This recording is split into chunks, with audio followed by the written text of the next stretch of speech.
tinha lá um sacerdote, né, Eli. Naquela época não tinha templo, era uma tenda onde estava a arca de Deus. E uma mulher estava rezando, reclamando da sorte dela. Você queria ver uma desgraça com a mulher naquela época, ela não podia ter filhos. Era discriminada de toda espécie. Né? Era considerada uma amaldiçoada. Aí você já tem ideia da discriminação, do preconceito, na chacota que faziam com ela. E ela foi rezar e começou a reclamar de Deus da situação dela. E o Eli não percebeu que era uma oração. Achava que ela era bêbada. Né? Aí a mulher aqui não é lugar de bêbado, não. E tal, e reclamando. E ela disse que não estava bêbada, não. Ela estava ali reclamando da situação que se encontrava e tal. O fato é que, passado um tempo, essa mulher engravidou. E quando a criança foi desmamada, ela veio com muita farinha, muito óleo, várias carradas de jumento, com coisa, e levou a criança até o Eli. E consagrou aquela criança a Deus. Essa criança agora está um menininho, né? E escuta uma voz, Samuel, Samuel. E ele se levanta, corre para onde o Eli e diz, pronto, senhor, estou aqui. Você me chamou? Não te chamei não, volta, vai dormir. E aconteceu 3 vezes. Aí Eli disse, esse menino está escutando é a voz de Deus e não sabe. Pois, meu filho, quando alguém te chamar, tu diz assim, fala, Senhor, que teu servo escuta. E aconteceu que o Senhor chamou este menino. E ele respondeu, fala, Senhor, que teu servo escuta. Só para dizer, o autor começa a dizer que a partir dali, nenhuma palavra de Deus caiu por terra. Samuel tornou-se depois um grande sacerdote, um grande profeta, um grande juiz. Foi ele que chegou a ungir o primeiro rei de Israel. Mas olha a importância que tem aí o Eli, que o educou, que segurou este menino pela mão e o fez conhecer a palavra do Senhor. Nós temos também, no Santo Evangelho, um outro que também pega pela mão e apresenta a alguém, João Batista. João Batista tinha um série de discípulos, tanto que o João Evangelista, que a gente conhece nos Evangelhos, era discípulo de João Batista.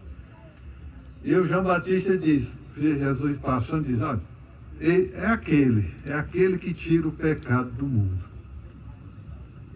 O suficiente, né? E essa palavra é tão importante que até hoje está na missa, toda missa se diz, eis o Cordeiro de Deus que tira o pecado do mundo. O que a gente responde? Senhor, eu não sou digno que seja minha morada, mas uma só palavra, minha alma será salva. É o João Batista ainda que nos encaminha para Jesus. E desde já, eu já me lembro demais do Padre Ximenes. O Padre Ximenes saía do altar, saía dando a paz para todo mundo, paz, né? E aqui eu faço uma brincadeira. E o Padre Ximenes tinha algumas pessoas que ele brincava, né? Aí, vamos dizer, digamos que o Manuel Cid resta na missa, eu nem lembro o Manuel Cid da missa, mas digamos que tinha. Ele dizia o seguinte, olha, vocês viram lá o Manuel Cid? Na hora da paz de Cristo, o Manuel Cid dizendo, o que é que ele diz? Em vez de dizer paz de Cristo, está dizendo paz de Andrade, paz de Andrade, paz de Andrade. Paz de Andrade é um deputado aqui no Mombasa, né? Chegou a ser presidente da República por um dia. Né? Pois é, o Padre Ximenes saía lá do altar, ia distribuindo a paz, até na porta principal. Aí quando chegava lá, todo mundo dizia Cordeiro de Deus, tirar o pecado do mundo, aí ele se virava para o altar e dizia, Eis os convidados para a ceia do Senhor, e ficar na ponta de pé. Eis, apontando para o altar, eis o Cordeiro de Deus que tira o pecado do mundo. Eu achava aquilo lindo, né? Porque fazia como João Batista, né? Fazia como João Batista. Então, era um outro também que nos ajudou muito pegando pela mão. E aqui eu vejo a Didi presente, né? Ela com certeza foi uma que me pegou na minha mão, né? Me encaminhou nos meus primeiros anos no primário, né? E assim nós temos muitas pessoas que nos ajudam, nos estendem a mão, nos apontam um caminho, né? O João Batista apontou para aqueles dois o Cordeiro de Deus. Olha, foi um encontro tão... Quando Jesus olhou para trás e viu aqueles dois seguindo, o que vocês estão procurando? Ele vai disse, mestre, onde moras? Ele disse, pois vem ver. E passou o dia com eles. Esse encontro marcou tanto a vida daquele rapaz, que ele era um adolescente. Tudo indica que o João, o evangelista, na época tivesse uns 16 anos, né? Marcou tanto que quando ele foi escrever o Evangelho, que já estava com mais de 80 anos, ele se lembrou, isso aconteceu às 4 horas da tarde. Então nós temos aí, parar por aqui, vários chamados, em várias épocas. Deus chama em épocas que, na barriga da mãe da gente, quando criancinha, quando jovem, né, quando adulto, chama ainda como os idosos, né? E tem sempre uma resposta. E a resposta é o segmento. Então hoje nós temos nessa liturgia chamado e segmento. E aqui eu pararia para dizer que mostrar o sentido da segunda parte dessa celebração, deste segmento. Eu não lembro se foi em 88 ou foi em 89, ou se era história da igreja ou era eclesiologia. Eu acho que era a história da igreja, o professor Eduardo Ronert. E ele passou um trabalho para a gente e eu disse, professor, eu posso fazer um trabalho outra linha? Ele, o que é? Aí eu contei, olha, na minha cidade tem toda missa alguém agradecendo uma afinada Marta. Não tem uma missa pedindo a salvação dela. Não tem uma missa pedindo a ressurreição dela. Mas tem toda a missa, tem ação de graças, graça alcançada pela afinada Marta. Eu queria ver um pouquinho sobre isso. Ele foi fácil. Aí eu vi minhas férias, né? Aqui e fui conversar com poucas pessoas. Não foi um trabalho científico, mas foi um trabalho para me informar sobre isso. Então procurei quem? A dona Quiterinha, mãe da Vani, né? Aí, dona Quiterinha, me fale sobre finada Marta. O que você sabe? Eu só quero as informações, eu não vou... Tinha um gravadorzinho, né? Você vai falando, me interessam só algumas informações. Aí ela falava, né? Que Maria Marta, ela lavava roupa, ela passava roupa, e principalmente para a dona Miriam, que era a família onde ela prestava esse serviço. E que o marido dela tinha costume de beber. E quando bebia, tinha uma revolta dentro dele muito grande e rangeu os dentes, fazendo ameaças. E muitas vezes ela corria de casa para não ser pega. Eu acho que nós conhecemos pessoas ainda hoje, mulheres que saem de casa com os filhos correndo, né, para escapar da violência do marido que chega em casa embriagado, né? Em todo lugar nós temos isso, infelizmente. Mas aconteceu que um dia ela não conseguiu escapar. E uma data muito sagrada para nós, né? Natal, né? de 1955. Eu ainda não tinha nascido, né? Portanto, há 68 anos atrás. Eu vou fazer 68, então, 68. Né? E foi morta com uma lasca de lenha. Naquela época, a lasca de lenha era cortada a machado, né? Ou de aroeira, ou de pau branco. O fato é que ficava uma verdadeira lâmina. E foi com aquela pancada na cabeça que ele aceifou. Ora, vocês imaginem um crime, né? Todo crime causa uma estranheza dentro de nós, porque é contra a nossa natureza de pessoa cristã, de pessoa humana mesmo, né? Que tem seus valores, ver uma cena dessa. Causa ainda mais comoção com uma mulher que tinha acabado de dar à luz, né? E nós temos aqui o filho dela. Por favor, senhora, fique em pé, por favor. Aqui o filho da dona, da Maria Marta, né? Se vocês não conheciam, está aqui presente. Depois vocês podem conversar com ele, né? Então, comoção demais, poucos dias de resguardo. Depois, uma data sagrada, Natal. Uma cidade naquela época, Hidrolândia, era pequenininha, 68 anos. E ela me falava que ele fez isso, né? Rangia os dentes, dizia que hoje não passe, não sei o que, e aconteceu. E que levaram ele e amarraram ali. Pelo que ela me falou, era quase em frente ao seu PP, quase em frente lá de casa. E que o padre Ximenes, que eu fui conversar também com ele depois, ele disse, eu cheguei e encontrei o Júlio amarrado. Eu disse, o homem não é para ficar amarrado. Ele não é um animal. Tira ele daí, bota dentro de uma casa e vigie. Pronto.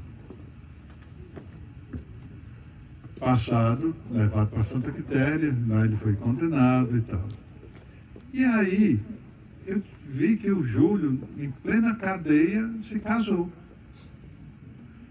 Uma pessoa, constituiu família e tal. E eu fui conversar com o Júlio. E conversando com ele, ele não quis tocar nesse assunto, me pediu desculpa, mas não, disse que não ia tocar nesse assunto. Mas vi um homem pacato, não tinha nada daquilo que se falava da época. Né? O Edson Lobo de Mesquita publicou na época, né, um artigo, né, o chamando de monstro, um monstro. Né? Aí a gente leva a entender o que o álcool faz na vida da pessoa. Né? Aqui nós temos médicos, né, que podem falar com autoridade o que o álcool provoca na mente da pessoa, no seu cérebro, faz botar para fora toda a perversidade que a pessoa vem a ter, que seria incapaz de fazer quando estivesse bom. E aqui eu me lembro de algumas palavras do padre Cícero. O padre Cícero dizia que alguém que bebe, se beber bem pouquinho, o diabo não entra nele não. Mas se ele beber muito, o diabo sai da garrafa, pega o caboclo e derruba, faz ele ser um macaco, faz ele ser rico, né, paga para todo mundo, depois faz ser valente, briga, faz essas coisas. Era a lição que o padre Cícero deixava. Né? Que isso serve também para nós hoje, uma lição para nós hoje. Né? Não cai na besteira de se entrar na cachaça não, porque se o diabo te pegar, tu vai fazer coisas que tu estando bom não faria nunca. É verdade. Então, foi isso que eu resgatei um pouco. Repito, não foi um trabalho científico, tanto que eu não peguei documento nenhum, só o microfone, e escutei essas pessoas, né? mas a minha intenção era falar duas coisas. Que Maria Marta foi vítima de machismo. Pode dizer que ela foi mártir, não sei se ela defendeu a fé por conta disso. Mas foi vítima do machismo. Né? E depois, a questão agora do outro aspecto, do milagre. Quem faz milagre é Deus. Mas se a pessoa está fazendo milagre, é porque ela é intercessora.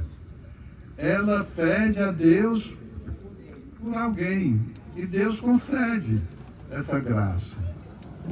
Então, não duvido nenhuma, não duvido que essas graças recebidas são graças de Deus por meio de Finada Marta.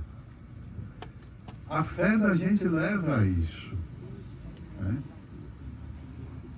Eu moro numa cidade onde viveu um padre de 1964 a 2001. E no dia 22 de dezembro de 2001, ele foi atropelado, estava fazendo caminhada e foi atropelado. E eu morava no Ipu e fui à missa de corpo presente dele lá no Marco. É um padre muito amigo, muito simples. E morreu com fama de santidade. E eu chegando lá no Marco, vendo a mesma coisa de Finada Marta, mesma coisa. Toda missa de ação de graça por esse homem, por esse padre. Monsenhor Valdir.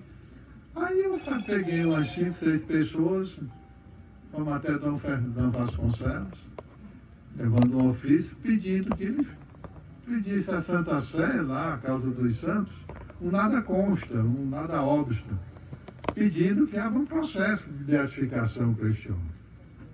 Dom Vasconcelos não botou nem obstáculo, pelo contrário, foi 9 depoimentos. Né?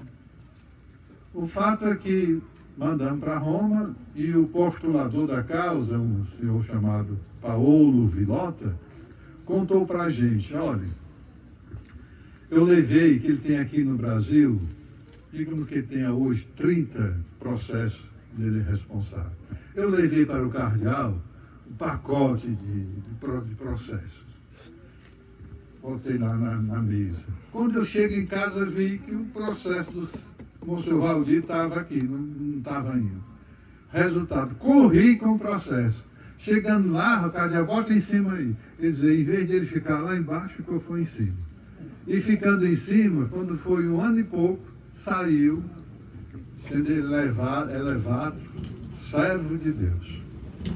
Aí, Dom Vasconcelos me liga e diz, toque o sino da cidade que o Monsenhor recebe de Deus. Aquilo me emocionou muito, na hora a gente chora, o sino batendo aquela coisa.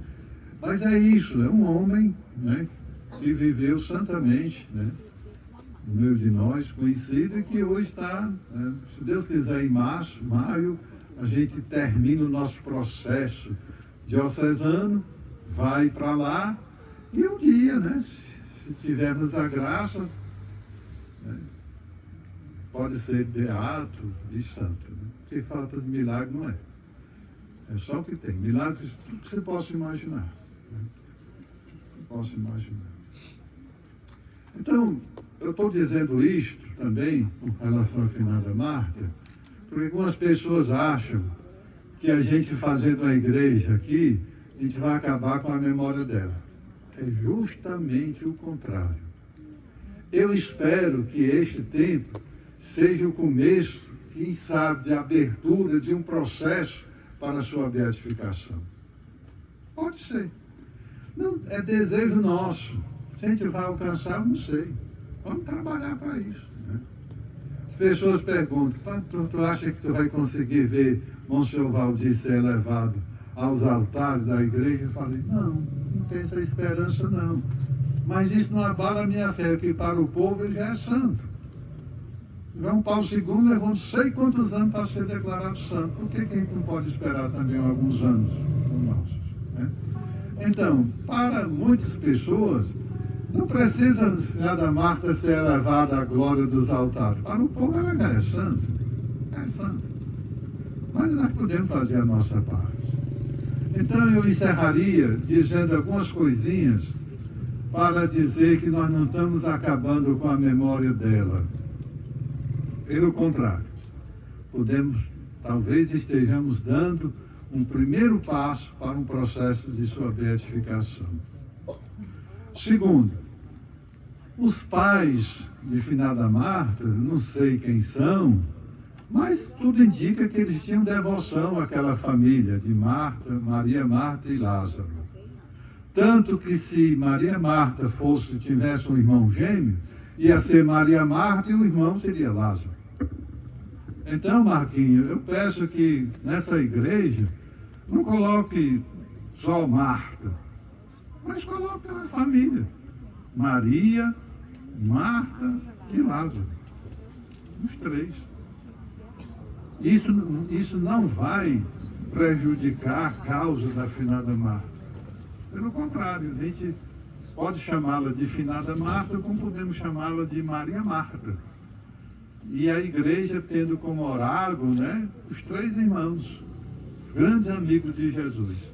Ora, se Jesus ressuscitou Lázaro para ter uma vida entre nós, com certeza ele também ressuscitou para ficar junto dele na vida eterna, com Marta e com Maria. Então, essa igreja, para mim, devia ter, né, 3 oráculos: Maria, Marta e Lázaro. Eu pediria também, por fim, terceira parte, que na planta colocasse uma sala lá atrás para os ex-votos. E daria até uma sugestão. Ninguém tem fotografia de Maria Marta, e não precisa mostrar a face dela. Mas pedia um bom desenhista que desenhasse ela no chão, destacando o corte na cabeça e a lasca de lenha em forma de... Uma laça. Aquela lasca mesmo, né, com uma marcha do sangue, né, numa parede, e quem chegasse ali vislumbrasse que foi assim que ela faleceu. E ali deixasse o espaço para os ex-votos, como temos ali. E nós temos fita, nós temos retrato e tal, e as pessoas trazem. Se ficar bom da cabeça, arruma a cabeça; se ficar bom do pé, traz um pé, né, e assim vai. Né? Por que não? Vamos deixar uma sala para ex-votos no final da igreja, né? Nessa planta. Pois bem, meus irmãos, era isso que eu queria dizer, né? Eu queria que agora a gente deve trabalhar para levantar esse tempo, né? Não é difícil, né? Não é difícil. Não quero, como dizia o da artista, não é para me gabar não, mas ali no Ipu, em questão de 17 anos, eu fiz 25 igrejas. 25 igrejas. Eu digo eu porque estava à frente, mas quem levantou foi a comunidade. Não levanta de uma vez, como diz o Matuto, uma lapada só, mas vai, né? Fazendo. Até chegar lá em cima, né? Aqui nós temos muita gente aí que trabalha com cimento, com ferro, tijolo e tudo mais. Trabalha de mutirão, só precisa ter um mestre de obra para orientar. Agora, quando chegar a parte de acabamento, aí a história é outra, né? Aí a gente tem que trabalhar mais, porque foi a melhor palavra que empregaram. Viu, Antônio? Negócio de acabamento. Porque a primeira coisa que acaba é o bolso da gente. Palavra mesmo. Vamos trabalhar, vamos trabalhar. Então nós vamos fazer o seguinte, nós vamos agora prosseguir a Santa Missa, nós vamos fazer a nossa profissão de fé, e em seguida nós vamos realizar aquilo que eu falava. Nós vamos trazer um pote para cá. Você vai colocar dentro desse pote o nome membro da sua família, vivo. E vai ter outra cestinha ali para vocês botarem uma oferta, porque vamos precisar de muita ajuda, tá bom? Então vamos ficar em pé, vamos professar a nossa fé. Rezemos juntos. Creio em Deus Pai Todo-Poderoso, Criador do céu e da terra, em Jesus Cristo, seu único Filho, nosso Senhor, foi concebido pelo poder do Espírito Santo, nasceu da Virgem Maria, padeceu sob Pôncio Pilatos, foi crucificado, morto, sepultado, desceu ao chão dos mortos, ressuscitou ao terceiro dia, está sentado à direita de Deus Pai Todo-Poderoso, onde há de ajudar os